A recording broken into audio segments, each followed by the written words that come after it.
Bonjour à tous, j'espère que vous allez bien et que vos finances vont très bien. On se retrouve pour une nouvelle vidéo. On va aborder plusieurs sujets dans cette vidéo.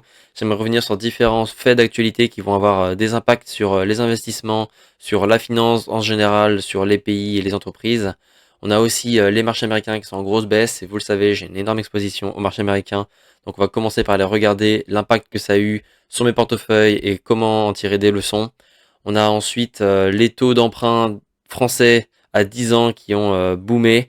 Et on va voir que ça a eu aussi d'autres impacts sur des entreprises françaises qui ont eu des grosses augmentations de leur valeur boursière et on va le voir pourquoi. Tout d'abord, allons voir mes portefeuilles. Vous le savez, j'investis sur les marchés boursiers. J'ai une grosse exposition aux États-Unis. Là, vous voyez 85% d'exposition. C'est parce que je suis exposé dans des paniers qui ont énormément d'entreprises américaines à l'intérieur, mais aussi des entreprises américaines que j'ai choisies personnellement. Et donc, sur mes trois portefeuilles, vous voyez, donc deux giros, j'ai énormément d'exposition au marché américain. J'ai quasiment aucun marché européen. Sur Boursobank, j'ai beaucoup d'expositions sur des paniers d'actions américains, donc avec le Nasdaq 100, les 100 plus grandes entreprises technologiques américaines, MSCI World qui a environ 70% d'entreprises américaines à l'intérieur. Et pour me diversifier récemment, j'ai profité de la baisse des coûts, j'ai vu ça comme des soldes, donc c'est aussi pour ça que c'est intéressant de voir comment réagir dans le cas des baisses. Il faut penser que si votre stratégie c'est du long terme, il faut aussi voir ça comme une opportunité peut-être de prendre des parts d'entreprises qui sont en baisse suite à la réaction émotive du marché. Forcément, quand tout le monde a peur, tout le monde vend et donc les prix baissent. Et donc, si vous êtes de l'autre côté et que vous êtes confiant sur du long terme, c'est peut-être des phases d'achat pour vous. Moi, en tout cas, c'est comme ça que je le vois. J'en ai profité pour prendre deux parts de l'entreprise ASML Holding, qui est une entreprise des Pays-Bas. Et donc, ça me permet d'augmenter mon exposition au marché européen et d'arrêter d'être trop exposé au marché américain. C'est quand même pour moi une bonne entreprise, donc voilà, j'étais content de pouvoir l'acheter à un prix peu cher. Ensuite, sur Interactive Broker, j'avais du cash aussi, donc j'en ai profité pour reprendre des positions dans l'entreprise Alphabet. J'en avais 3, maintenant j'en ai 6. Alphabet, je rappelle, c'est Google. Voilà pour les marchés. Maintenant, si on regarde l'évolution de la valeur de mon portefeuille, vous voyez que il y a 7 jours, j'étais à 15 241 euros de valeur de portefeuille d'investissement. Et là, aujourd'hui, on est à 14 000 euros, donc ça fait 1000 euros de baisse en 7 jours. Donc vous voyez, moins 100, moins 100, moins 100 tous les jours. Il faut s'accrocher, hein. Moi, ça fait un an et demi que j'ai commencé à investir. Si on regarde sur le long terme, on voit que sur 7 jours, j'ai 1000 euros de perdu. Et si on regarde à très long terme, donc il y a un an et demi maintenant que j'ai commencé à investir, on est toujours en positif avec 943 euros de plus-value. C'est ça le plus important. Et donc c'est pour ça qu'aujourd'hui, je vois cette baisse comme l'opportunité d'acheter des actions ou des paniers d'actions moins chers que leur vraie valeur. Après, voilà, ça c'est ce que je pense. On verra ce que ça donne pour la suite. Donc ça, c'était pour l'évolution de mes portefeuilles. J'espère que de votre côté, ça va très bien. Ensuite, pour ce qui est de l'actualité, on a eu l'annonce il y a quelques jours de Trump qui officiellement se retire de ses investissements en Ukraine et de son aide financière. Et donc ça a eu forcément un impact sur les marchés boursiers. Et là, je voudrais revenir notamment, vous le voyez, c'était le 5 mars 2025 où officiellement Trump annonce l'arrêt de l'aide au soutien de l'Ukraine et directement sur les marchés, qu'est-ce qu'on voit? Forcément, si c'est les Américains qui arrêtent d'aider, forcément ça va devoir être les Européens. Et donc notamment, va falloir trouver des fonds et ça va passer par des emprunts. Et quand il y a des emprunts, il faut que la France s'endette. Vous le savez, il y a déjà 53% de la dette française qui est détenue par des institutions étrangères. Et donc, pour s'endetter, la France doit demander à des investisseurs de lui prêter de l'argent. Et ça passe par ce graphique-là que vous voyez. La France, 10 ans, vous lui prêtez de l'argent pendant 10 ans et après, pendant 10 ans après, elle vous rembourse. Et là, vous voyez que les taux d'emprunt sont montés en flèche après l'annonce. On est maintenant à 3,4% d'intérêt. Donc, ça veut dire que vous lui prêtez 1000 euros et elle va vous prêter, elle va vous rendre 3,4% de ce montant après 10 ans. Et donc voilà, on voit que directement ça a un impact sur la bourse et c'est pour ça que je vous fais cette vidéo. C'est aussi pour vous montrer que les informations ont un impact direct sur les investissements. On a aussi pas uniquement le Trump qui a fait cette annonce, il y a aussi Ursula qui est responsable de l'Union européenne qui a fait une annonce de 800 milliards d'investissements dans la défense. Alors je le rappelle, ces 800 milliards, ils sortent pas de son chapeau, ils viennent forcément des impôts des Européens, donc ça va avoir un impact directement sur les populations des pays de l'Union européenne. Et donc bah, forcément, quand on a une augmentation de ces dépenses, ça va forcément avoir un impact, notamment dans les entreprises de l'armée. Donc c'est pour ça que je voulais vous ressortir ce graphique, parce qu'on a les entreprises françaises, donc d'aviation, Dassault et Thales, qui ont connu une croissance phénoménale en quelques jours. Là, vous voyez l'action qui était à 136 euros de valeur, qui est passée à 247. Donc ça, forcément, les annonces ont eu un énorme impact. On a fait quasiment du x2 pour cette entreprise en quelques jours. Pour Dassault, c'est pareil. On a eu une entreprise qui valait 189 et qui est maintenant à 296 en bourse. Donc voilà, toutes ces annonces ont forcément des impacts sur les marchés. Et c'est pour ça que bah, je vous tiens au courant. Faut pas forcément réagir sur le moment parce que ces actions peuvent très bien redescendre dans quelques jours aussi. Mais voilà, c'est pour vous montrer qu'il y a des impacts et que bah, il faut aussi ne pas trop se faire surprendre et donc il faut en avoir conscience. Maintenant, moi, mon avis, on a eu des annonces importantes, notamment de la BCE qui annonce la baisse de son taux de 25 points, donc ça veut dire 0,25% de baisse sur les taux d'emprunt, notamment. Donc pour ceux qui ont prévu d'acheter des maisons, etc., c'est une annonce importante.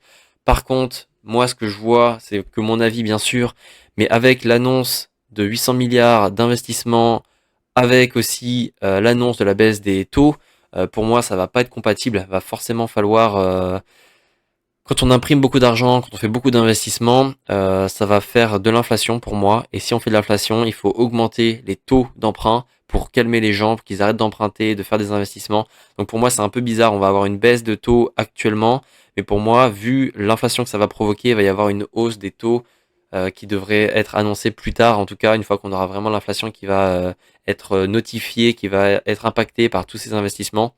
Donc voilà, un peu bizarre. Je pense que là, on est peut-être au taux le plus bas qui va être. C'est que mon avis, on verra. On reviendra sur le sujet quand il y aura vraiment des nouvelles qui vont arriver. Et aussi, une autre nouvelle importante qui a été annoncée, l'arrivée cette année, en octobre 2025, de l'euro numérique. Ça, c'est quelque chose qui a fait énormément réagir sur bah, Twitter, donc X. 1,4 million de vues pour ce post notamment. Donc là, forcément, quand on parle de euro numérique, on parle de crypto, on va arriver directement vers un système de gestion et de suivi des transactions qui va être complètement en ligne. Et donc, bah, ça va faire un peu comme la crypto. Toute transaction va être tracée. Tout échange va être bloqué potentiellement. Donc là, c'est pour ça que cette personne, notamment dans son tweet, disait qu'ils traceront chaque paiement, ils peuvent bloquer les achats, taxes automatisées. Voilà, sans cash, ça veut dire que voilà, forcément, ils auront accès sur toutes vos activités financières, sur tous vos achats, etc., etc. Donc voilà, est-ce que c'est bien ou pas bien? À voir. Je pense qu'il y aura du positif, mais c'est surtout qu'on va donner l'opportunité aussi de faire beaucoup de choses qui vont pouvoir potentiellement réduire les libertés. Et ça, c'est quelque chose qu'il faudra peut-être réfléchir. Donc à voir. Ensuite, il y a le sujet du livret A, puisque forcément, là, on vient de voir qu'il y avait des annonces de 800 milliards d'investissements dans l'armée, mais forcément, l'argent va falloir le trouver quelque part aussi, hein. C'est pas, comme je le disais, il va pas sortir du chapeau. Et donc là, on a un extrait sur BFM où on posait la question légitime, est-ce que ils peuvent puiser dans le livret A? Moi, je vous ai déjà fait des vidéos là-dessus pour vous dire que bah, je limitais un peu mes placements dans le livret A pour plutôt après mettre le reste en bourse ou dans d'autres placements. Là, on va regarder cet extrait tous ensemble parce que je pense que ça peut être intéressant d'avoir bah, la version officielle des médias mainstream.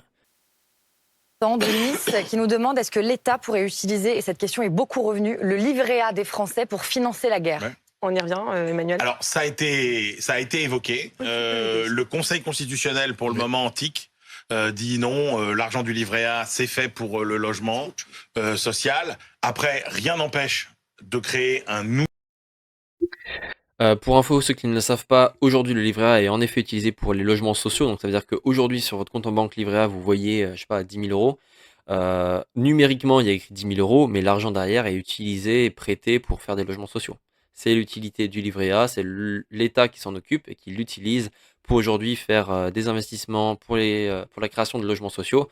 Là, ce qu'ils évoquent, c'est la création d'un autre livret ou de convertir ce livret A pour plutôt financer du coup l'armée, l'effort de guerre, etc.